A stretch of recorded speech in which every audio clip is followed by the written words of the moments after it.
반갑습니다. 오늘은 바이블 에센스 쉬운 한 번째 시간입니다. 지난번에 말씀드린 것처럼 신약성경 강의는 6주를 진행하고 한 주간 쉬는 방식으로 할 예정이기 때문에 다음 주는 휴강하도록 하겠습니다. 한 주간 쉬는 동안에 혹시 이미 공부한 내용을 복습할 필요를 느끼는 분들께서는 기존의 강의를 다시 한번 시청하시면 좋겠습니다. 바이블 에센스를 시청하는 분들 가운데는 내용이 조금 어렵다고 말씀하는 분들이 더러더러 계신데요. 저도 그런 지적에 일정 부분 동의를 합니다. 솔직히 바이블 에센스에서 설명하는 내용이 쉬운 것만은 아닙니다. 제 딴에는 가급적 쉽게 풀어서 말씀을 드리려고 하지만은 사실 바이블 에센스 강의 안에는 세계 성서신학계에서 토론되는 최신의 해석들이 다수 포함되어 있습니다. 그러므로 기존에 접하지 않은 새로운 해석 앞에서 조금 어렵게 느껴질 수도 있겠습니다.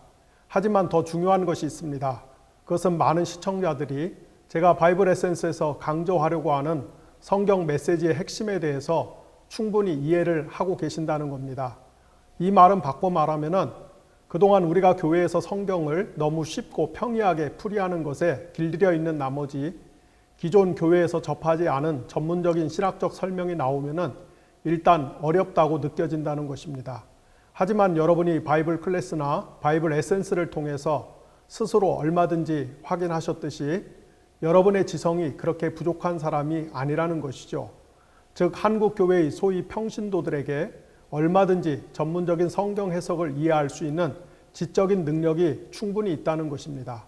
그런데 문제는 그동안 목사님들이 교회에서 성경을 쉽게 가르치기만 했으니까, 왜냐하면 가장 큰 이유는 목사님 본인들도 성경의 깊은 의미를 잘 모르는 경우가 많으니까, 그래서 사도 바울이 고린도 전서에서 쓰는 표현을 빌리자면은 마치 어린아이에게 우유를 먹이듯 그런 식으로만 하나님의 말씀을 가르쳐 놓으니까 그 결과 조금만 단단한 음식을 만나면은 일단 당황하는 것이고 나아가 반감을 갖는 것이 아닐까 싶습니다. 하지만 지금까지 바이블 클래스와 바이블 에센스를 꾸준히 시청하신 분들은 스스로 느끼고 계시겠지만은 여러분의 신앙적인 치아가 그렇게 허약하거나 무능하지 않다는 것을, 달리 말하면은 여러분이 얼마든지 단단한 말씀의 양식을 섭취할 수 있는 힘을 갖고 있다는 것을 체감하실 것입니다. 제가 벌써 속단할 수는 없지만은 만약 여러분이 제가 애초에 계획했던 대로 바이블 클래스를 통해 성경의 큰 숲을 이해하고 바이블 에센스를 통해 성경의 금맥을 꿰뚫고 여기에 조직신학 강의를 통해서 기독교의 복음을 인류의 보편적 정신사 및 현대사회의 다양한 이슈와 어떻게 병합 내지 경합해야 하는지를 터득하고 그 후 한국 현대사와 한국 교회사를 통해 우리 한국 교회가 당면한 진짜 현실에 대해서 통찰할 수만 있다면은 정말 어디에 내놔도 최소한 신학적으로는 혹은 최소한 지성적으로는 모자람이 없는 그리스도인이 될 수 있지 않을까, 그렇게 감히 짐작해 봅니다. 다만 제 건강이나 여건상 과연 어느 선까지 여러분을 이런 강의로 섬길 수 있을지 장담할 수는 없겠습니다. 모쪼록 여러분이 비록 바이블 에센스가 성경의 보물창고를 여는 유일한 열쇠는 아니지만 그럼에도 성경의 풍광을 바라보는 아주 괜찮은 창문을 제공한다는 점을 인식하고 이 좋은 기회를 잘 선용해서 하나님의 말씀에 높고 깊고 넓은, 그야말로 하나님의 말씀의 웅장한 세계를 한껏 만끽하셨으면 좋겠습니다. 두어 달 전쯤에 어느 집사님 부부가 저를 찾아오셨습니다. 당시 이분들이 저를 방문한 이유는 오랫동안 마음으로 꿈꿨던 100% 기부를 전문으로 하는 사단법인을 만들기 위함이었습니다. 그날 그 집사님 부부가 자신들이 언제부터 왜 그런 사단법인을 만들고 싶어 했는지 그 취지를 제게 자세히 설명해 주셨습니다. 그리고 며칠 전에 제게 그 사단법인에 일종의 발기인으로 참여해 달라고 요청을 하면서 문건을 하나 링크해서 보냈습니다. 제가 그 문건을 읽어보니까 2개월 전쯤 남편 집사님이 사단법인을 만들고자 했던 취지가 문건의 처음 몇 줄에 고스란히 담겨 있는 것을 발견했습니다. 이렇게 어떤 연설이나 설교를 할 때 또는 선언문을 작성할 때 핵심 목표와 취지를 맨 앞에서 미리 설명하는 형식을 가리켜서 흔히 두괄식이라고 합니다. 글을 쓰거나 말을 할 때 결론부터 미리 소개하는 것이죠. 신약성경 복음서 중 누가복음의 기록에 따르면은 하나님의 아들이신 예수 그리스도의 공생의 사역은 갈릴리 나사렛에 위치한 회당에서 하나님의 말씀을 선포하는 것으로 시작이 됩니다. 누가복음 4장에 따르면은 안식일에 회당을 찾으신 예수께서는 구약성경 이사야서의 말씀을 찾아들고 이렇게 선언하셨습니다. 주님의 영이 내게 내리셨다. 주님께서 내게 기름을 부으셔서 가난한 사람에게 기쁜 소식을 전하게 하셨다. 주님께서 나를 보내셔서 포로된 사람에게 해방을 선포하고 눈먼 사람들에게 눈뜸을 선포하고 억눌린 사람들을 풀어주고 주님의 은혜의 해를 선포하게 하셨다. 그리고 나서 예수님은 또 이렇게 말씀하셨습니다. 이 성경 말씀이 너희가 듣는 가운데서 오늘 이루어졌다. 당시 예수님이 나사렛의 회당에서 행하신 첫 번째 설교는 예수님이 이 세상에 왜 오셨는지, 그분이 이 땅에 와서 무엇을 할 것인지, 그것의 결과가 무엇인지를 가장 잘 보여주는 말씀입니다. 요컨대 비유하자면은 사단법인 예수의 설립 이념과 취지가 무엇인지가 이 한 말씀에 고스란히 담겨 있습니다. 누가복음을 기준으로 해서 예수께서 공생애를 시작하면서 나사렛 회당에서 행한 설교는 한마디로 메시아적인 취임사였습니다. 하나님의 종말론적 메시아로 이 땅에 오신 예수께서는 자기 사역의 핵심이 각종 억압과 굴레에서 사람들을 해방하여 그들에게 자유를 선사하는 것이라고 분명히 말씀하십니다. 여기서 예수가 사람들을 억압에서 해방하여 그들에게 은혜의 해를 선포한다는 말은 성경의 전문 용어로 말하면은 각종 사회적 구속과 억압으로 짓눌린 사람들에게 희년을 선포한다는 말과 동의어입니다. 예수께서 나사렛 회당에서 행한 첫 번째 공적인 설교는 구약성경 이사야서 61장 1절과 2절에서 가져온 말씀이죠. 이사야서 61장 1절에서 2절에는 이렇게 나와 있습니다. 주님께서 나에게 기름을 부으시니 주 하나님의 영이 나에게 임하셨다. 주님께서 나를 보내셔서 가난한 사람들에게 기쁜 소식을 전하고 상한 마음을 싸매어주고 포로에게 자유를 선포하고 갇힌 사람에게 석방을 선언하고 주님의 은혜의 해와 보복의 날을 선언하고 모든 슬퍼하는 사람들을 위로하게 하셨다. 제가 뒤에서 한 번 더 언급을 하겠지만은 예수님의 말씀 혹은 예수님의 말씀을 최종 편집한 누가는 이사야서 61장 2절 말씀에 나오는 복수의 날을 선언하고란 문구를 제외하고는 예언자 이사야의 말을 거의 그대로 반복합니다. 한편 이사야서 61장 1절에 갇힌 사람들에게 석방을 선언하고가 누가복음 4장 18절에서는 눈이 먼 사람에게 눈뜸을 선포하고로 바뀐 이유는 히브리어 성경을 그리스어로 번역한 70인역 성경에 그렇게 되어 있기 때문이며 누가가 히브리어 성경이 아닌 70인역 이사야서 61장 1절 말씀을 인용하고 있기 때문입니다. 제가 이전에도 여러 번 말씀드렸듯이 이사야서 40장에서 66장까지는 이스라엘이 바벨론에서의 포로 생활을 마치고 다시 예루살렘으로 돌아와서 국가를 재건할 것에 관한 예언자적인 비전과 약속의 말씀입니다. 하나님의 말씀을 어기고 반역한 이스라엘은 심판을 받아 바벨론의 포로로 잡혀갔습니다. 하지만 이제 고통스러운 유배의 기간이 끝났습니다. 이스라엘은 마치 저 옛날 출애굽 당시에 자기 조상들처럼 물을 건너고 광야를 통과하여 가나안으로 돌아올 것입니다. 하나님이 직접 자기 백성 이스라엘을 예루살렘으로 데려오실 것입니다. 구체적으로는 야훼의 고난받는 종이 자기를 대속의 제물로 바쳐서 이스라엘의 죄를 속량하고 그 결과 이스라엘이 하나님께 은총을 입도록 할 것입니다. 여기서 야훼의 고난받는 종은 하나님이 파송한 메시아 혹은 하나님이 세운 목자와 같은 존재입니다. 하나님의 목자이자 메시아적 존재가 이스라엘을 예루살렘으로 데려올 것입니다. 그때 예루살렘의 성전이 재건될 것이고 하나님이 다시 이스라엘의 왕으로서 그들을 통치하실 것입니다. 이렇게 이스라엘이 예루살렘으로 돌아오고 예루살렘 성전이 재건되어서 하나님이 다시 이스라엘을 통치하시게 되면은 하나님은 메시아적 존재를 통해 제일 먼저 희년을 선포함으로써 이스라엘 사회를 리셋, 즉 초기화하실 것입니다. 곧 여호수아 당시에 이스라엘이 가나안 땅에 막 발을 들여놓았을 때 그들에게 주셨던 정치적이고 사회적인 이상향의 상태로 되돌아가게 하실 것입니다. 그것은 모든 이스라엘 사람들이 하나님의 언약 백성으로서 정의롭고 평등하게 사는 세상으로 되돌아가는 것입니다. 이렇게 우리가 방금 살펴본 이사야서 말씀을 위시하여 구약 성경에 나오는 예언자들의 메시지 안에는 이스라엘의 바벨론 유수가 끝나 약속의 땅으로 귀환하고 예루살렘 성전이 재건되며 하나님이 다시 이스라엘의 보좌에 등극하셔서 그들을 다스리며 희년이 선포되는 일련의 사건이 한 묶음으로 혹은 한 세트로 연결되어 있습니다. 특별히 바이블 에센스를 공부하는 목적에 비추어 볼 때 구약 성경 예언서에서 성전 건축과 희년의 선포가 한 세트로 묶여 있다는 것을 여러분이 꼭 기억하시기를 바랍니다. 그래야만이 여러분이 왜 누가가 새로운 성전을 건축하시러 이 땅에 오신 예수께서 공생애를 시작하는 첫 장면에서 이사야서 61장의 말씀을 인용해서 희년을 선포했다고 서술하는지 그 까닭을 정확히 이해할 수 있기 때문입니다. 구약 성경에는 성전 건축과 희년의 선포가 한 묶음으로 제시되는 또 다른 사례들이 있습니다. 제 생각에 이와 관련한 가장 대표적인 텍스트를 꼽자면은 여호수아서 6장에 나오는 여리고성을 정복하는 장면인 것 같습니다.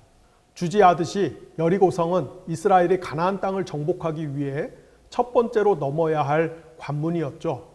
구약 성경의 맥락에서 하나님이 모세와 여호수아 시대에 이스라엘에게 선물로 주신 가나안 땅은 흡사 에덴 동산과 같은 장소였습니다. 그래서 오경을 쓴 저자 혹은 저자들은 일관되게 가나안 땅을 에덴 동산에 견주어서 매우 풍요롭고 비옥한 땅, 곧 젖과 꿀이 흐르는 땅으로 묘사를 합니다. 나아가 하나님의 눈길이 늘 머무는 땅으로 묘사를 합니다.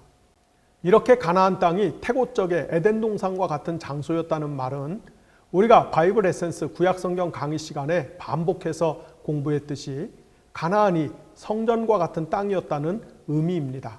태고적 에덴 동산이 그 자체로 하나님의 성전이었듯이 가나안 땅 역시 하나님의 성전, 즉 하나님이 통치하시고 임재하시기 위해서 특별히 구별하여 선택한 공간이었습니다.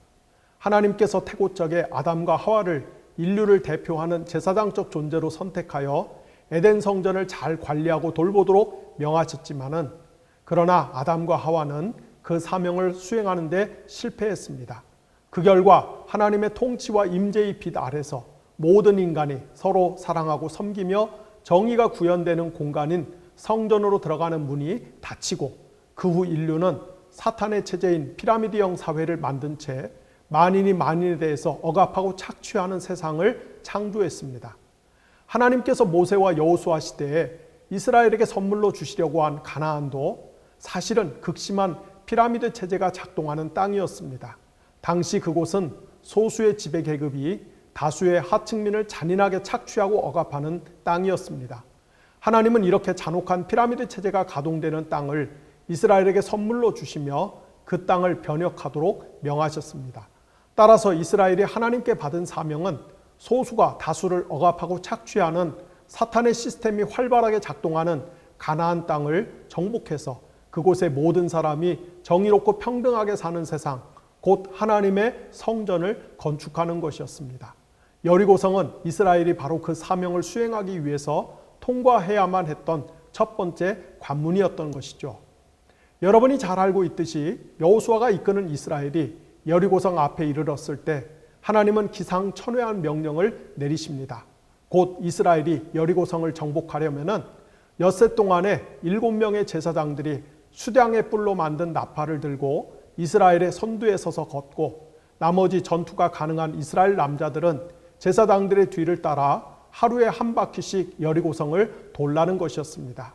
그리고 7일째에는 제사장들이 나팔을 부는 동안에 이스라엘 군사들이 여리고성을 7바퀴 돈 다음에 제사장들이 길게 한 번 나팔을 부는 동안에 이스라엘 백성이 일제히 함성을 지르면은 성이 와르르 무너질 것이라는 말씀이었습니다. 이 장면은 인류 역사의 어떤 전쟁에서도 비슷한 경우를 찾아볼 수 없는 너무나 독특한, 솔직히 말하면은 어이가 없는 전술이었죠. 그런데 여호수아가 이끄는 이스라엘 백성이 하나님의 명령에 순종하자 정말로 여리고성이 삽시간에 무너졌습니다. 인간의 이성과 경험으로는 도저히 설명할 수 없는 희한한 일이 벌어진 것이죠. 그야말로 기적이 일어났던 것입니다. 그런데 당시 이스라엘이 여리고성을 정복한 사건에는 훨씬 더 깊은 신학적인 의미가 담겨 있습니다. 대관절 외 하나님은 이스라엘이 가나안 땅의 관문인 여리고성을 정복하려면 제사장들이 대열의 선두에 서서 수장의 뿔로 만든 나팔을 불어야 한다고 명령하신 것일까요? 이때 제사장들이 사용한 양의 뿔로 만든 나팔의 정체는 대체 무엇이었을까요? 구약성경 전체에서 여호수아 6장을 제외하고 양의 뿔로 만든 나팔이 나오는 본문은 출애굽기 19장 13절에서 25절이 유일합니다. 출애굽기 19장에는 이스라엘이 이집트를 탈출하여 시내산 근방에 도착한 장면이 나옵니다. 여기서 시내산은 우리가 바이블 클래스 출애굽기 강의와 바이블 에센스 구약성경 강의 시간에 자세히 살펴봤듯이 하나님의 성전인 공간이었습니다. 곧 시내산은 하늘에 계신 하나님께서 지상으로 내려오셔서 자기 백성을 만나시는 거룩한 공간이었습니다. 따라서 이스라엘 백성은 대제사장적 존재인 모세를 제외하고는 그 누구도 함부로 시내산에 오르면 안 되었습니다. 그것은 하나님의 성소를 침범하는 중범죄였기 때문입니다. 그런데 하나님께서는 출애굽기 19장 13절에서 사냥의 뿔로 만든 나팔 소리가 길게 울려 퍼지면은 이스라엘 백성이 시내산으로 올라와도 된다고 말씀하셨습니다. 하지만 결과적으로 사냥의 뿔로 만든 나팔 소리가 길게 울려 퍼졌을 때 이스라엘 백성들은 두려워서 시내산에 오르지 못하고 모세 한 사람만 시내산에 오릅니다. 이와 유사하게 여호수아 6장에 보면은 수장의 뿔로 만든 나팔을 길게 불자 이스라엘 백성이 무너져 내린 여리고성으로 올라갔습니다. 출애굽기 19장과 여호수아 6장에 나오는 양의 뿔로 만든 나팔 소리가 길게 울려 퍼지자 이스라엘 백성이 올라갔다 해서 올라갔다라고 하는 히브리어 동사는 알라인데요. 이 알라라는 단어는 레위기에서 하나님께 바치는 번제, 즉 제물을 불로 태워서 하나님께 바치는 제사를 의미합니다. 따라서 이스라엘 백성이 긴 나팔 소리를 듣고 시내산에 올라갔다는 말이나 혹은 긴 나팔 소리를 듣고 여리고성에 올라갔다는 말은 그들이 하나님의 성전에 들어갔다는 뜻입니다. 한편 여호수아 6장에 나오는 수장의 뿔로 만든 나팔에서 수장의 뿔이란 어휘는 히브리어로 요벨인데요. 이 단어는 희년을 가리킬 가능성이 대단히 높습니다. 여기서 양의 뿔, 즉 요벨이라고 하는 단어는 구약성경 전체에서 총 27번 등장하고요. 그 중에 출애굽기 19장과 여호수아 6장을 제외하고는 모두가 희년으로 번역이 되었습니다. 참고로 레위기 25장에 보면은 안식년이 7번 반복된 이듬해 곧 50년째 되는 속죄일에 양의 뿔로 만든 나팔을 길게 불면은 이스라엘 백성에게 희년이 선포됩니다.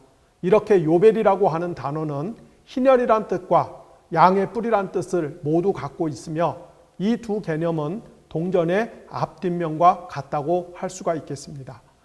여호수아 6장에서 양의 뿔로 만든 7개의 나팔을 든 7명의 제사장들이나 7째 날에 여리고성을 7번 돌았다는 어구처럼 유독 7이라고 하는 숫자가 강조되고 있는 이유 역시 이스라엘이 여리고성을 정복할 당시 그곳에 울려 퍼졌던 나팔 소리가 바로 희년을 선포하는 나팔 소리였기 때문이었을 것입니다.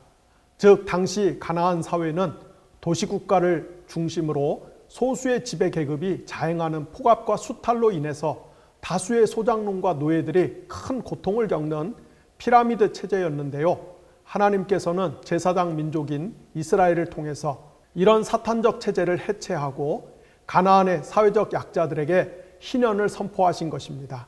여호수아가 이끄는 이스라엘의 사명은 이런 죽음의 체제인 가나안 사회를 정복하고 변혁하여 그곳에 정의와 자비와 신실함이 가득한 이상적인 사회, 곧 하나님의 성전 사회를 건설하는 것이었습니다.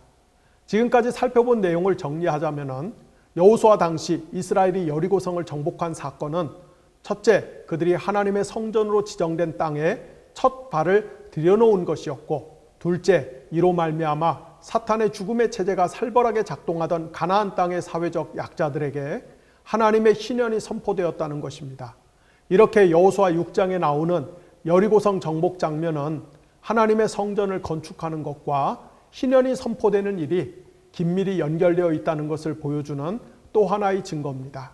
높아심에서 한 번 더 말씀을 드리면은 성경 전체의 맥락에서 이 땅에 하나님의 성전을 세운다는 것은 단순히 하나님께 특정한 종교적인 행위를 바치기 위함이 아니고 하나님을 왕으로 인정하고 그분의 통치가 적극적으로 실현되도록 순종하겠다는 서약을 하는 것입니다. 그러므로 하나님의 성전을 건축하는 것과 하나님의 왕적인 통치가 긴밀히 연결되어 있고 하나님이 우리 가운데 오셔서 왕으로 통치하신다는 것은 우리를 사탄의 모든 속박, 곧 정치적, 사회적, 경제적, 문화적, 심리적, 영적인 일체의 속박으로부터 해방해 주신다는 것을 뜻합니다. 따라서 하나님의 성전을 세우는 것과 하나님이 왕으로 다스리는 것, 그리고 하나님이 총체적인 해방을 선포하시는 희년 개념이 한 세트인 것입니다. 이런 맥락에서 우리는 구약성경 역대기하 36장 23절에 나오는 키루스 대왕의 칙령에 담긴 신학적 참 의미를 이해할 수 있을 것입니다. 기원전 539년에 바빌론을 정복하고 고대 근동 지역의 새로운 맹주로 등극한 페르시아의 키루스 대왕은 1년 후인 538년에 다음과 같은 칙령을 내려서 바벨론의 포로로 잡혀왔던 유다인들이 예루살렘으로 귀환할 수 있도록 조치를 취합니다. 페르시아의 고레스 왕은 다음과 같이 선포한다. 주님, 하늘의 하나님께서 나에게 이 땅 위의 모든 나라를 주셔서 다스리게 하시고 유다의 예루살렘에 그의 성전을 지으라고 명하셨다. 이 나라 사람 가운데 하나님을 섬기는 모든 백성에게 하나님께서 함께 하시기를 빈다. 그들을 모두 올라가게 하여라. 여기 보면은 바빌론을 정복한 페르시아의 키루스 대왕은 마치 자신이 하나님의 메시아 역할을 수행하는 사람처럼 바빌론의 포로로 잡혀온 유다인들에게 해방 곧 희년을 선포하면서 유다인들이 예루살렘으로 자유롭게 올라가서 하나님의 성전을 재건하라고 명령을 합니다. 우리는 이 대목에서도 놀랍게도 심지어 이방인인 키루스에게조차 하나님의 성전을 건축하는 것과 사람들에게 희년을 선포해서 자유를 선사하는 것이 한 세트로 묶여 있음을 발견하게 됩니다. 키루스의 칙령에 대해서는 바이블 에센스 복음서 강의 맨 마지막 시간인 예수님의 부활과 승천 그리고 제자들을 온 세상으로 파송하는 장면에서 더 자세히 다루도록 하겠습니다. 다만 여러분이 지금까지 살펴본 것처럼 구약 성경에서 하나님의 성전을 건축하는 것과 억눌린 사람들에게 희년을 선포해서 자유를 되찾아 주는 것이 한 묶음임을 꼭 기억하시면 좋겠습니다. 주지하듯이 희년은 구약 성경 레위기 25장에 나오는 율법 조항으로 이스라엘의 신학적, 정치적, 사회적인 정체성을 총체적으로 압축해서 보여주는 법이죠. 하나님은 이집트에서 노예 생활을 하던 사람들을 해방하여 적과 꿀이 흐르는 가나안 땅으로 인도하시면서 그들에게 안식년과 희년을 반드시 시행하도록 명하셨습니다. 여기서 안식년은 6년 동안 농사를 짓고 7년째에는 땅을 반드시 휴경해야 하는 법입니다. 그래야만이 땅이 쉼을 얻고 지력을 다시 회복할 수 있습니다. 안식년에 자연적으로 맺힌 각종 나무 열매와 곡식은 가난한 사람들과 동물들의 식량이 되어야만 했습니다. 한편 안식년에는 농사를 짓지 못하기 때문에 하나님은 6년째에는 소출이 2배가 되게 해주심으로써 일반 이스라엘 백성이 7년째 생존하는 데 큰 어려움이 없게 해주시겠다고 약속을 하셨습니다. 출애굽기 21장과 23장에 따르면 안식년이 되면 이스라엘 백성은 자기 수하에 있던 종들을 해방해야 했습니다. 따라서 안식년은 노예들에게는 자유가 주어지는 해였습니다. 희년은 안식년을 7번 센 후에 이듬해 곧 50년째 되는 해에는 완전한 자유와 해방을 시행하는 제도입니다. 이스라엘은 50년이 되는 해마다 그해 7월 10일 속죄일에 나팔을 길게 불어 희년을 선포해야 했습니다. 희년이 선포되면 모든 이스라엘 백성의 땅은 원래의 주인에게로 자동으로 돌아가며 노예나 종도 자유를 얻어서 자기 가족의 품으로 돌아갈 수 있었습니다.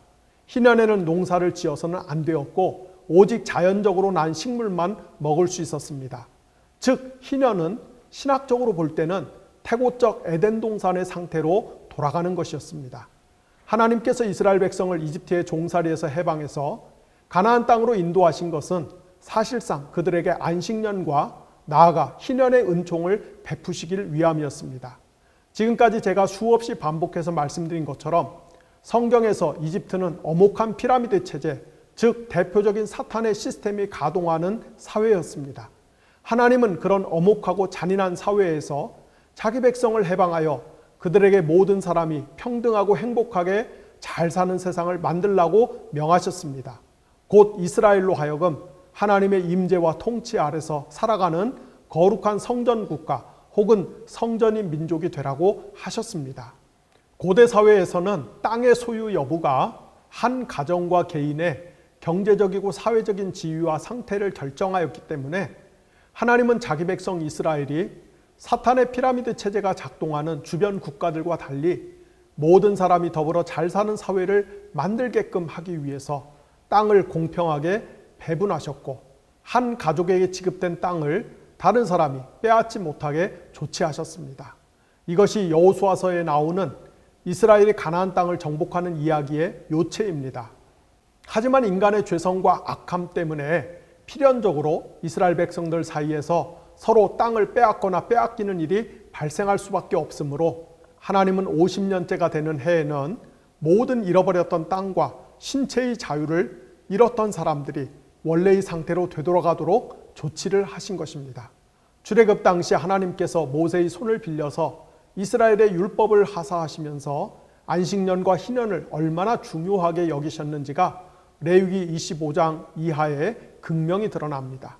하나님은 이스라엘 백성이 가나안 땅에 들어가면은 반드시 희년을 실천해야 한다고 하시면서 그것이 하나님이 이스라엘 백성에게 땅을 주신 궁극적인 목적이라고 반복해서 천명합니다. 나는 너희의 하나님이 되려고 너희에게 가나안 땅을 주고 너희를 이집트 땅에서 이끌어낸 주님 너희의 하나님이다. 레위기 25장 38절. 그러므로 이스라엘은 자신들의 주님이신 하나님을 두려워하는 마음으로 안식년과 희년을 반드시 준수해야 한다.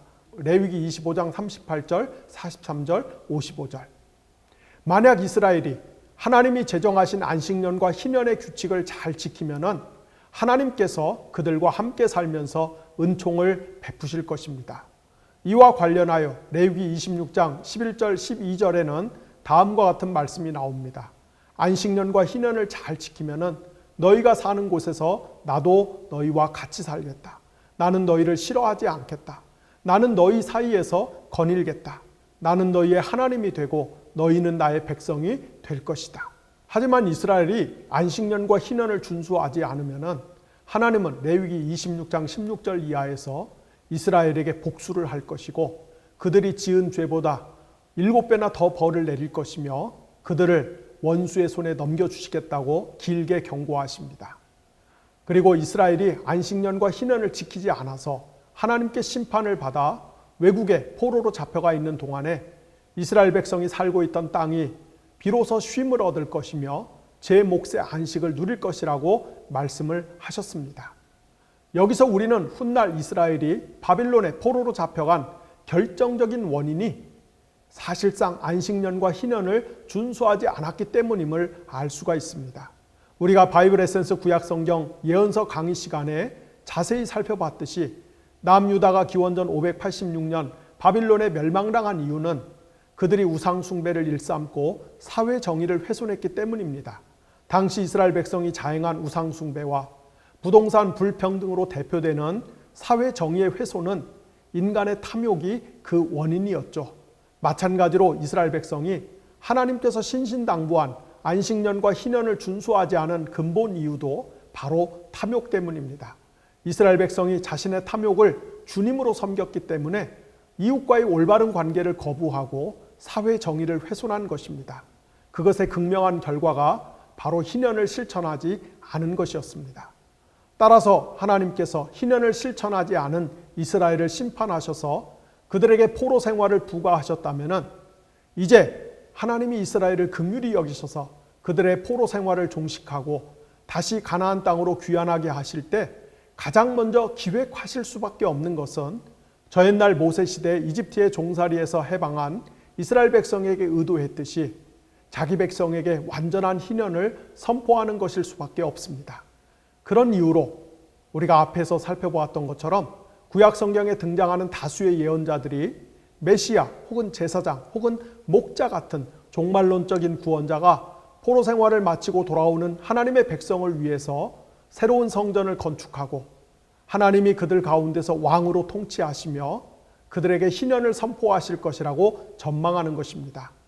예수께서 누가복음에서 공생애를 시작하면서 하나님 나라를 선포하고 이와 관련하여 제일 먼저 이사야서 61장의 말씀을 인용하여 희년을 선포하는 이유가 바로 여기에 있습니다. 즉 예수님은 나사렛 회당에서 행한 첫 번째 공적 설교에서 자신이 구약 성경의 예언자들이 기대하고 대망했던 바로 그 종말론적인 메시아적 목자이자 메시아적인 제사장으로서 하나님의 새로운 성전을 건축하고 희년을 선포한다고 말씀을 하고 계시는 것입니다. 그런데 누가복음에서 예수가 자신의 첫 번째 공적 사역으로 희년을 선포하는 것을 선택했다는 말은 뒤집어서 이야기하면은 이스라엘이 여전히 유배 상태에 처해 있음을 반증하는 것입니다. 유대인들은 자기 조상들이 기원전 537년에 바벨론에서의 포로 생활을 마감하고 예루살렘으로 귀환했을 때 공식적으로는 유배가 끝났다고 생각했을지도 모릅니다. 하지만 예수님과 신약 성경의 저자들은 자신들의 시대까지도 여전히 이스라엘 백성이 포로 생활을 하고 있다라고 간주했습니다.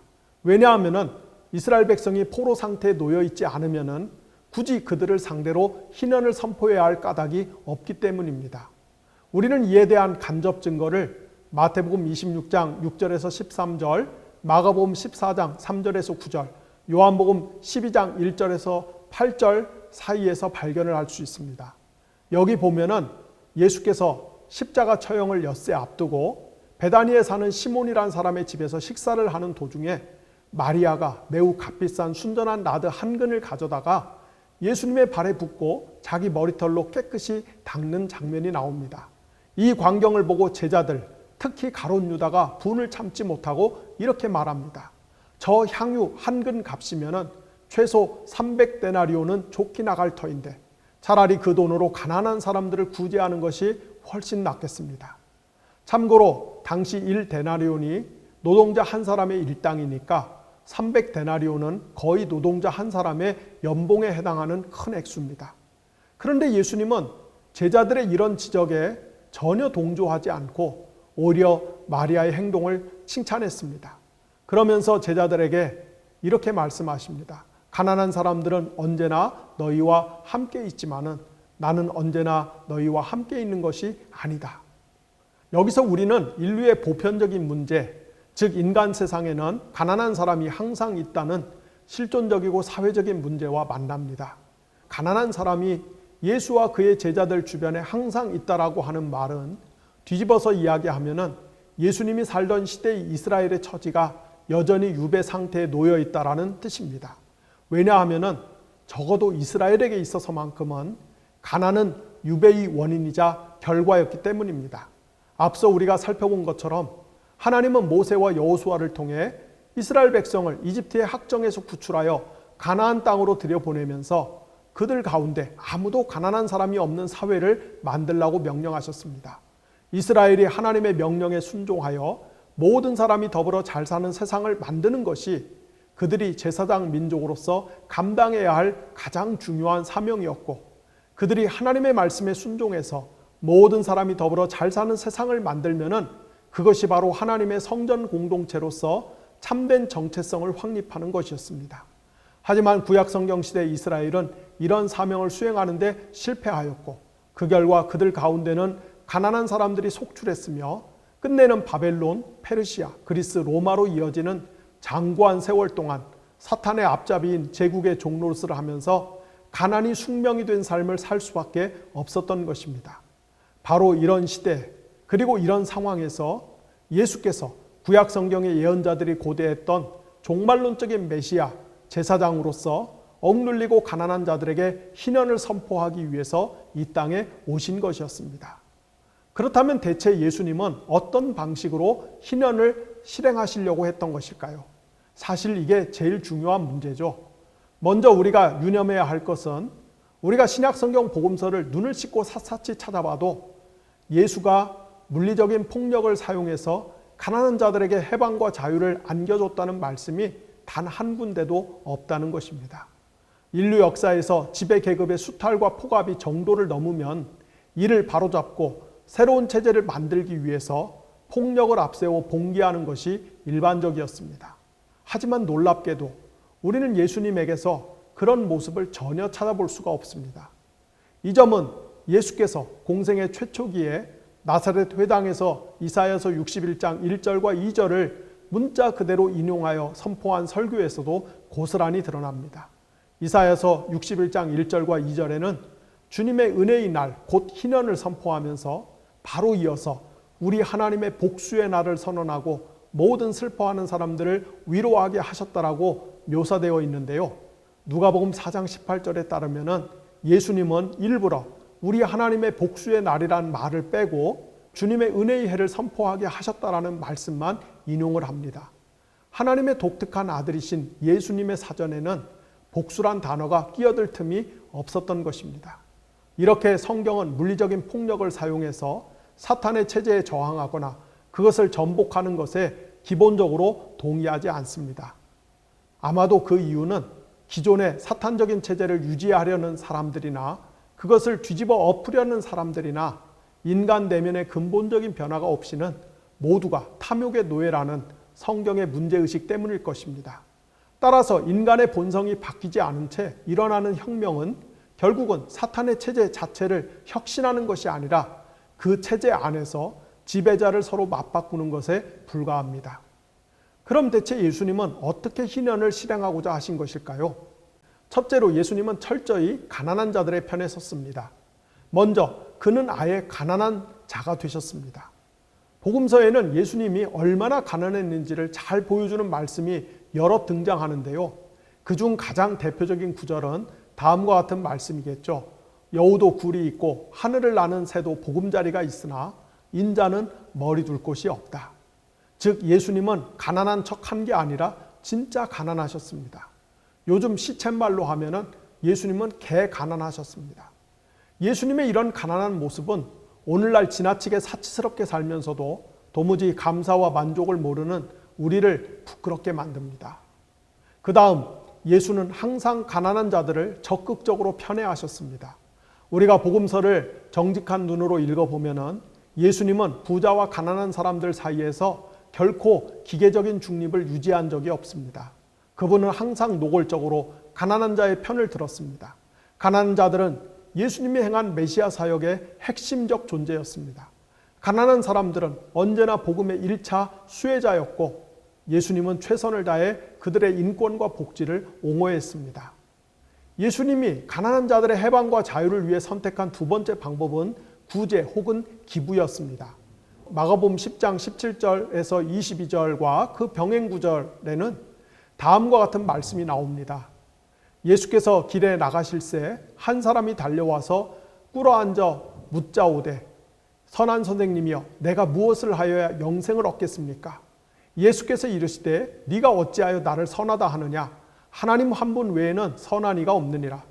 네가 계명을 안 하니 살인하지 말라, 간음하지 말라, 도둑질하지 말라, 거짓 증언하지 말라, 속여 빼앗지 말라, 네 부모를 공경하라 하였느니라. 그가 여짜오되 선생님이여 이것은 내가 어려서부터 다 지켰나이다. 예수께서 그를 보시고 사랑하사 이르시되 네게 아직도 한 가지 부족한 것이 있으니 가서 네게 있는 것을 다 팔아 가난한 자들에게 주라. 그리하면 하늘에서 네 보화가 있으리라. 그리고 와서 나를 따르라 하시니 그 사람은 재산이 많은 고로 이 말씀으로 인하여 슬픈 기색을 하고 근심하며 가니라. 여기 보면은 예수님의 제자가 되려면은 적극적으로 기부를 해야만 했습니다. 즉 재산상의 손실을 기꺼이 감수해야만 했습니다. 특이한 것은 예수님이 구제 또는 기부의 한계를 정하지 않았다는 것입니다. 당시 전승에 의하면은 기원전 2세기에 열린 우시아 공의회의 결정에 따라서 유대인 세대주는 자기 재산의 20%가 넘는 기부를 하는 것이 금지되었습니다. 하지만 예수님은 이 기준을 가볍게 훌쩍 뛰어넘습니다. 예수님은 자신의 제자가 되려면 심지어 전 재산을 기부하라고 요구하십니다. 즉 예수는 무제한적인 구제를 요청하셨습니다. 이것은 상당히 급진적인 제가 봐도 대단히 부담스러운 요구입니다. 그렇지만 이것이 예수님의 제자가 되는 핵심 조건이었습니다. 이 조건을 충족시키지 못하면 제 아무리 율법을 완벽하게 잘 지켜도 그것만으로는 부족합니다. 예수님이 이토록 구제와 기부를 강력하게 요청한 이유는 예수님의 공동체가, 즉 예수님이 세우려는 성전이 1차적으로는 가난한 공동체였고 그들이 이 세상에 존재하는 목적이 바로 가난한 자들을 위함이었기 때문입니다. 그렇다면 정말로 예수님의 제자들은 모든 재산을 다 정리해서 기부를 실천하였고 그 결과 자신들의 주님이신 예수와 같이 들판의 여우나 나뭇가지 위에 새만도 못한 궁색한 삶을 살았을까요? 우리가 복음서를 면밀하게 살펴보면 꼭 그렇지는 않았던 것 같습니다. 예수님의 제자들 중에는 사유재산을 소유한 사람이 적지 않았고 예수님을 직간접으로 후원했던 사람들 가운데는 부자들도 더러더러 있었습니다. 그럼에도 예수님과 그의 핵심 제자들이 매우 가난했던 것은 분명합니다. 여기서 우리는 예수와 그의 공동체가 구약시대 하나님께서 이스라엘 백성에게 제정해 주신 경제적인 규칙을 온전히 따르고 있음을 발견합니다. 하나님은 이집트에서 종살이하던 자기 백성을 해방하여 가나안 땅을 선물로 주시면서 이스라엘의 모든 백성에게 가족 단위로 땅을 공평하게 나눠주셨죠. 땅이라고 하는 고대 사회에서 매우 중요한 사적 소유를 허락하심으로써 하나님은 모든 사람이 공평하게 살 수 있는 토대를 구축해 주신 것입니다. 하지만 하나님은 유독 레위인과 제사장들에게만큼은 땅을 분배하지 않으셨습니다. 말하자면 레위 지파 사람들은 사유 재산을 갖지 못한 셈이었습니다. 그 대신에 레위인과 제사장들은 나머지 이스라엘 11지파가 드리는 11조를 통해서 생활을 유지해야 했습니다. 아마도 예수님은 구약시대의 이런 경제 원칙을 자신과 제자들에게 적용하신 것 같습니다.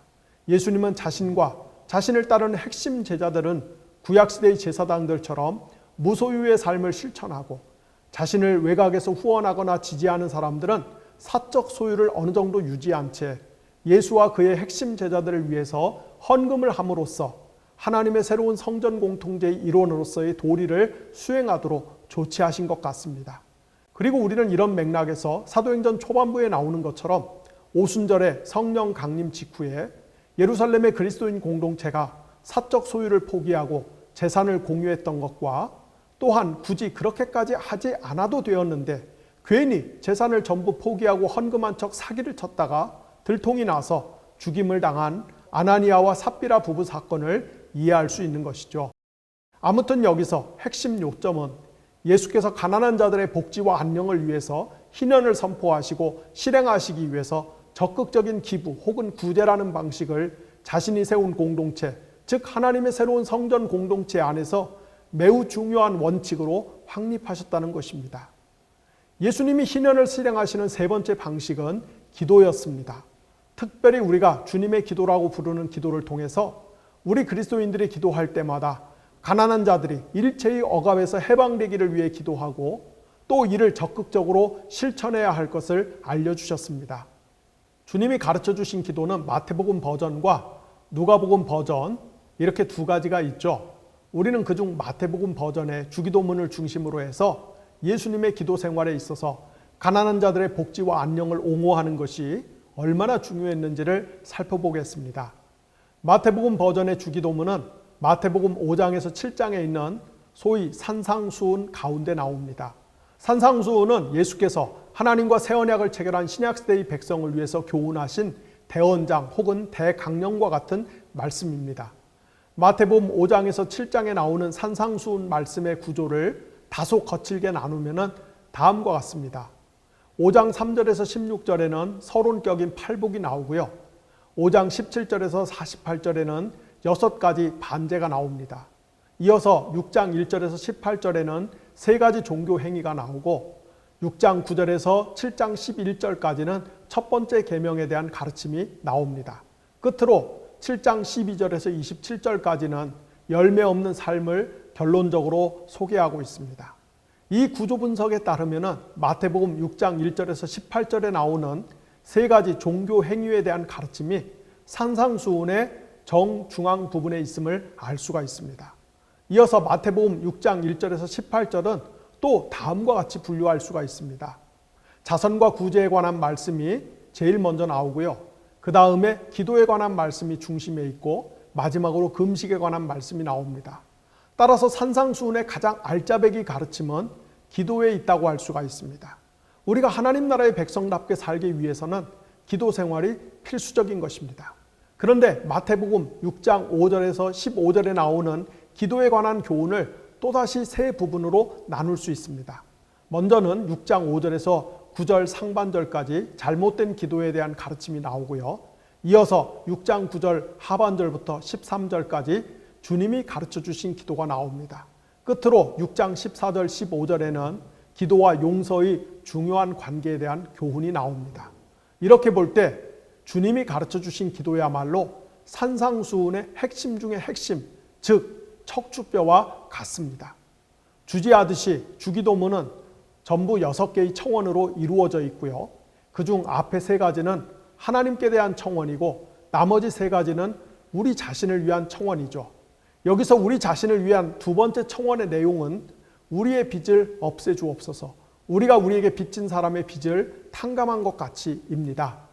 우리가 흔히 교회에서 고백하는 주기도문에는 우리를 위한 두 번째 청원의 내용이 우리의 죄를 용서하옵소서라고 되어 있는데요. 이것은 우리가 마태복음 버전이 아니라 누가복음 버전을 따라 고백하고 있기 때문입니다. 하지만 누가복음 버전에서조차 이어지는 구절에서 우리가 우리에게 빚진 자를 탕감한 것 같이라고 되어 있기 때문에 우리는 예수님이 가르쳐 주신 주기도문의 오리지널 버전에는 우리의 죄를 용서하옵시고가 아니라 우리의 빚을 탕감하여 주옵소서라고 되어 있다는 것을 짐작할 수가 있습니다. 그렇다면 왜 예수님은 제자들에게 기도를 가르쳐 주시면서 특별히 빚 혹은 부채를 탕감해 달라고 하나님께 기도하라고 가르치신 것일까요? 그 이유를 아는 것은 어렵지 않습니다. 한마디로 예수님 시대의 유대인들이 과중한 빚에 짓눌려 살고 있었기 때문입니다. 예수 시대의 평범한 유대인 남자들은 해마다 로마에게 세금을 뜯기고 로마의 앞잡이 노릇을 하는 유대의 지배자들에게 또 세금을 뜯기고 성전의 종교 지도자들에게 11조와 성전세를 뜯기는 등 다양한 채널을 통해서 수탈과 착취가 일상화된 상황에 놓여 있었습니다. 그들은 세금과 헌금을 내기 위해서 토지를 담보로 대출을 받거나 돈을 빌리기가 일쑤였고 이를 제때 못 갚으면 이자가 기하급수적으로 늘어나서 결국 토지와 집을 빼앗겼으며 심지어 아내와 딸을 노예로 빼앗기거나 매춘부로 팔아넘기고 자신은 감옥에 투옥되어야 했습니다. 한마디로 기원후 1세기 예수 시대의 팔레스타인은 악성 부채 사회였습니다. 바로 이런 맥락에서만 우리는 예수님이 가르쳐 주신 기도문의 첫 번째 우리 청원에 나오는 하루치 양식을 달라는 기도의 절박함을 이해할 수 있습니다.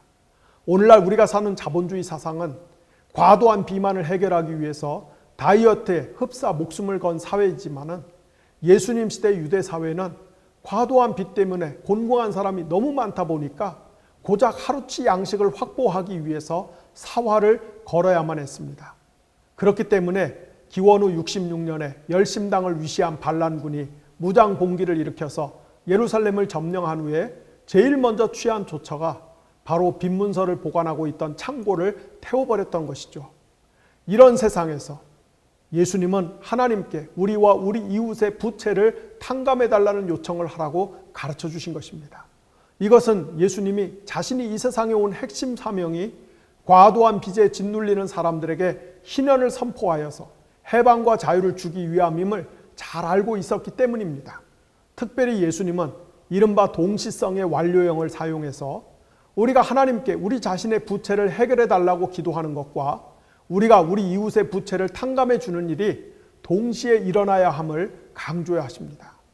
지금까지 살펴본 내용을 요약하면 예수님은 폭력을 앞세워서 기존 질서를 전복하거나 해체하는 방식으로 가난한 자들을 위한 세상을 구현하려는 대신에 사람들이 하나님의 성령을 힘입어서 자신의 내면이 전적으로 새로워짐으로써 타인에게 너그럽고 관대한 존재가 되어서 어려운 이웃을 위해서 적극적으로 기부 혹은 구제를 하는 한편 빚이 없는 사회가 도래하기를 위해서 하나님께 기도를 드리는 동시에 부채를 탕감하기 위해서 스스로 앞장서서 실천해야 한다라고 가르치셨습니다. 이것이 하나님의 독특한 아들이신 예수 그리스도가 이 세상에 하나님의 성전 사회를 구현하기 위해서 희년을 선포하시고 실행하신 주요한 방식이었습니다. 우리는 이렇게 예수가 건축하려고 했던 성전 사회와 희년의 선포가 밀접한 관계를 맺고 있다는 것을 다시 한번 확인할 수 있습니다. 우리가 신약성경 복음서를 자세히 읽어보면 예수가 사탄의 통치를 종식하고 하나님의 통치를 가져오는 존재임을 드러내기 위해서 즐겨 사용한 퍼포먼스가 잔치라는 것을 어렵지 않게 발견할 수 있습니다. 예수님은 자신이 가져온 하나님의 통치, 곧 하나님 나라의 모습이 항상 잔치의 형태로 나타남을 보여주십니다. 그는 늘상 가난한 자, 세리, 죄인들을 불러 모아서 함께 먹고 마시며 친교를 나눴습니다. 이것은 제국의 식민지 생활을 끝내고 하나님의 언약적 통치를 구현하기 위해서 과도할 정도로 금욕에 힘썼던 당대의 쿰난 공동체나 세례 요한의 모습과는 완전히 다른 오직 그 시대 예수 운동만이 가진 독특한 특징 중 하나입니다. 예수님이 얼마나 잔치를 즐겼냐면은 그의 대적자들이 예수님을 향해서 먹기를 탐하고 마시기를 즐기는 자라고 비방한 대목에서 분명히 엿볼 수 있습니다. 그럼 대체 왜 예수님은 늘 잔치를 베풀어서 사람들을 배부르게 먹인 것일까요? 그것은 예수님이 바로 희년을 반포했기 때문입니다. 이제 희년이 실행되었습니다. 그 결과 가난하고 억눌린 사람들이 자유를 얻었습니다. 따라서 이를 기념하기 위해서 먹고 마시며 실컷 즐기는 것이 마땅합니다. 이렇게 우리는 예수가 즐겨 잔치를 베푼 것을 통해서도 예수님의 사역의 핵심이 희년을 선포하는 것이었음을 알 수가 있습니다. 우리가 예수님이 선포하고 실행한 희년을 이해하려고 할 때 가장 중요한 대목이 아직 남아 있습니다. 그것은 바로 구약 성경에서 희년의 선포와 속죄가 긴밀히 결합되어 있다는 것입니다. 우리가 앞서 레위기 25장에 나오는 희년에 관한 규정을 살펴봤듯이 희년은 안식년이 7번 반복된 이듬해, 즉 50년째 되는 해에 7월 10일 곧 속죄일에 선포되어야만 했습니다. 주지하듯이 속죄일은 1년에 한 차례씩 대제사장이 희생동물의 피를 지성소 안에 뿌림으로써 전체 이스라엘 백성의 죄를 용서받는 날이었습니다. 그런데 50년째 되는 속죄일에는 희년 나팔을 귀청이 떠나가듯 크게 부름으로써 이스라엘 백성 중 가난한 자들 모두에게 해방을 선포해야 했습니다. 그럼 대체 왜 희년은 반드시 속죄일에 선포되어야만 하는 것일까요? 이를 이해하려면 우리는 먼저 죄의 본질에 대해서 알아야 합니다. 대관절 죄가 무엇일까요? 죄의 본질은 내가 다른 존재에 대해서 주님 노릇을 하려는 것입니다. 아담과 하와가 에덴 동산에서 금지된 선악과를 따먹고 나서 제일 먼저 보인 두드러진 행동이 무엇이었습니까? 자신이 피조물이라는 사실을 망각하고 스스로 하나님이 되려는 것이었습니다. 즉 자신이 자신에게 주님이 되려고 했습니다. 또한 동료 인간과 자연을 상대로 주님이 되려고 했습니다. 이렇게 만인이 만인에 대해서 서로 주님 노릇을 하려는 세상, 그것이 바로 피라미드 체제입니다. 피라미드 체제에서 모든 인간은 촘촘히 얽힌 채 서로 주님 노릇을 하려고 혈안이 되어 삽니다. 우리가 큰 회사에서 무수히 많은 직급과 계급으로 계단을 만들어 놓고 그 계단에 길게 늘어선 채 서로 주님 노릇을 하려고 신경이 곤두서 있는 것이 대표적입니다. 조직에서는 말단 노동자인 사람이 저녁에 퇴근해서 식당에 가서 식당 알바생에게 갑질하는 것도 따지고 보면 주님 노릇을 하는 것입니다.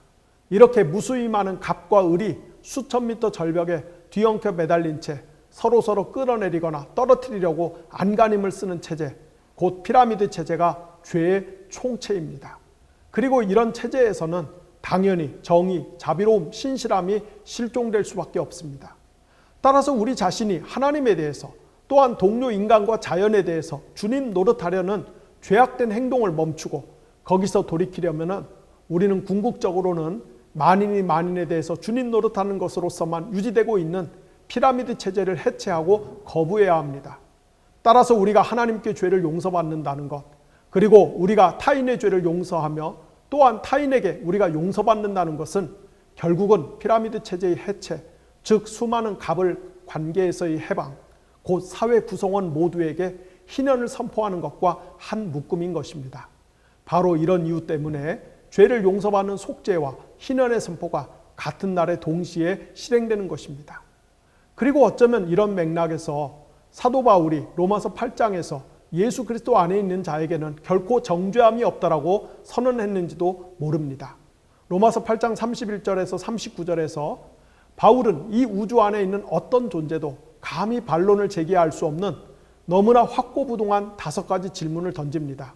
그것은 첫째, 만일 하나님께서 우리를 편드시면 누가 우리를 대적할 수 있겠는가?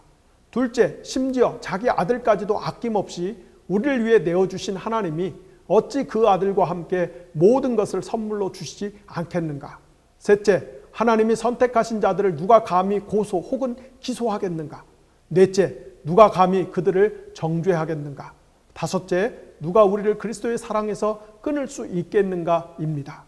바울은 이 5가지 질문에 대해서 이 우주 안에 어떤 존재도 감히 그렇다라고 대꾸할 수 없다라고 강력하게 천명합니다.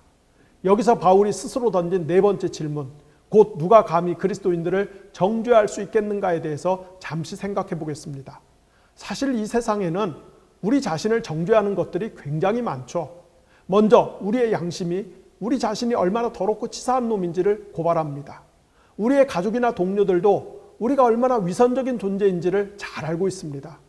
목사님들이 회중을 상대로 제 아무리 은혜로운 설교를 해도 많은 사모님들이 뒷좌석에 앉아서 혼자 속으로 뭐라고 하냐면요, 이 사람아 너나 잘해라 이럽니다. 어두컴컴한 골목에 설치된 감시 카메라가 우리 자신의 은밀한 행위를 기록해뒀다가 결정적인 순간에 정죄합니다. 인터넷상의 온갖 기록들이 우리 자신의 온라인 행적을 소환해서 정죄하기도 합니다. 우리가 아무리 열심히 노력을 해도 세상의 기준을 충족시키지 못하면 이 세상이 냉혹한 평가 기준을 앞세워서 우리의 부족한 스펙을 마구마구 정죄합니다. 이렇게 우주 안에는 우리를 정죄하는 것들이 지천으로 널려 있습니다. 그렇지만 바울은 이 우주 안에는 우리 그리스도인들을 정죄할 수 있는 것이 단 하나도 없다라고 단호하게 선언합니다. 왜냐하면 첫째로 예수 그리스도께서 우리의 죄를 대신하여 십자가에서 정죄를 받으셨기 때문입니다. 둘째로 예수 그리스도께서 다시 살아나셔서 하나님의 보좌 우편에서 우리를 위하여 쉬지 않고 기도하고 계시기 때문입니다. 따라서 이 우주 안에 있는 그 어떤 적대적인 세력도 우리 그리스도인들을 정죄할 수 없습니다. 그런데 여기 로마서 8장 34절에서 바울이 우주 안에 있는 그 어떤 존재도 그리스도인들을 정죄할 수 없다라고 웅변적으로 선언하는 대목에서 사용된 정죄할 수 없다라는 말은 그리스어로 빈 문서를 찢어버리다라는 뜻입니다. 즉 예수께서 십자가에서 우리를 대신하여 죽으심으로써 우리의 죄를 용서하시고 그 결과 우리가 다시는 정죄를 받지 않게 되었다는 뜻은 하나님의 아들 예수 그리스도가 우리의 소위 영적인 죄만을 위하여 죽으신 것이 아니고요. 그게 아니라 그분의 십자가의 죽음이 우리를 모든 죄의 세력으로부터의 해방, 곧 정치적, 사회적, 경제적, 문화적, 심리적, 정신적, 영적, 예속의 상태에서 총체적으로 해방하셨다는 뜻입니다. 그것은 한마디로 예수님이 우리에게 더 씌워져 있는 일체의 억압과 착취의 사슬을 끊고 희년을 선포하셨다는 뜻과 일맥상통합니다. 이렇게 성경이 우리에게 가르치는 구원은 흔히 교회에서 오해하여 가르치듯이 영적인 구원에 머무는 것이 아니라 인간의 영혼과 몸의 현실을 망라하는 총체적인 구원 혹은 통전적인 구원 개념입니다. 한마디로 우리는 십자가의 은혜를 통해서 전인격적으로 구원을 받은 것입니다.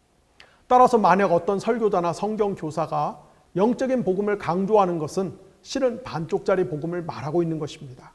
누군가가 그런 복음에 의지해서 신앙생활을 하려는 것은 마치 최고급 자동차에 승차한 다음에 엑셀러이터 대신에 자전거 페달을 밟아서 차를 움직이려는 것과 같이 어리석은 것입니다. 또한 만약 어떤 설교자나 성경 교사가 소위 영적인 복음을 앞세워서 그리스도인은 이 세상의 일에 관여하지 말고 오로지 저 천국의 일에 집중해야 한다라고 한다면 그는 결과적으로 이 세상의 불의를 편들 뿐 아니라 이 세상의 불의에 의해서 큰 피해를 입고 있는 사람들에게 2차, 3차 가해를 저지른 것입니다. 그런 복음은 사실상 칼 마르크스가 일갈한 아편과 같은 복음일 수밖에 없습니다. 결정적으로 제 경험에 의하면 소위 영적인 복음 그리고 영적인 구원을 강조하는 목사님들일수록 오히려 자신들은 이 세상의 물질적 안락함에 더 천착하고 탐닉하는 경우가 대단히 많다는 것입니다. 이들은 교인들에게 하늘나라의 보화를 쌓아두라고 강조하며 막대한 헌금을 요구하면서도 정작 자신들은 교인들의 피 같은 헌금을 갖고 이 세상에서 호화 생활을 누리는 경우가 적지 않습니다. 한마디로 이들은 악질 사기꾼인 것입니다. 마가복음 12장 41절에서 44절과 누가복음 21장 1절에서 4절에 나오는 전 재산을 바친 가난한 과부의 이야기가 이를 잘 보여줍니다. 마가복음 12장 38절부터 40절에서 예수는 당시의 종교 지도자들을 신랄하게 비판하면서 그들이 시장에서 남에게 인사를 받는 것과 회당과 잔치의 높은 자리를 좋아하며 가난한 과부의 재산을 삼키고 남에게 잘 보이려고 길게 기도하는 자들이며 따라서 이들이 받을 심판이 크다라고 일갈합니다.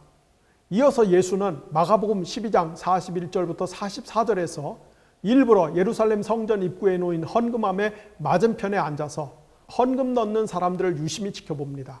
그때 어느 과부가 자신의 생활비 전부인 2렙돈을 헌금함에 넣습니다. 참고로 2렙돈은 오늘날 기준으로 하면 약 1,000원쯤 되는 돈입니다. 따라서 우리는 이 과부가 얼마나 가난한 사람인지를 엿볼 수 있습니다. 그 다음 이어지는 마가복음 13장 1절 이하에서 예수는 감람산에 올라 예루살렘 성전을 내려다보면서 그곳이 하나님께 심판을 받아 돌 위에 돌 하나도 남지 않고 철저히 멸망할 것이라고 질책을 합니다. 지금 제가 설명드린 장면은 일련의 사건이 하나로 이어지는 말씀입니다. 그런데 통상 교회에서는 이 일련의 장면 중 가운데 대목만 똑 떼어서 가난한 가운데서도 전 재산을 다 바친 과부의 믿음을 본받아 여러분들도 헌금 생활을 힘에 벅차게 열심히 하라고 독려하곤 합니다. 하지만 본문의 뜻은 결코 그런 의미가 아닙니다. 방금 말씀드린 것처럼 이 본문은 일련의 사건이 하나로 연결되는 장면입니다. 여기서 예수님이 말씀하시고자 하는 진짜 메시지의 핵심은 가난한 과부의 헌금 생활이 아니라 탐욕스럽고 사악한 종교 지도자들에게 속아서 고작 1,000원짜리 한 장 달랑 남은 쥐꼬리만한 돈마저도 헌금을 한 다음에 당장 내일 먹을 끼니조차 없는 과부의 처참한 처지와 이렇게 가난한 사람들을 등쳐먹고 우려먹는 데 능수능락한 타락한 종교는 반드시 하나님께 심판을 받아서 철저히 멸망하리라는 데 있습니다. 구약 성경에서 가난한 과부에게는 헌금의 의무가 면제되었습니다.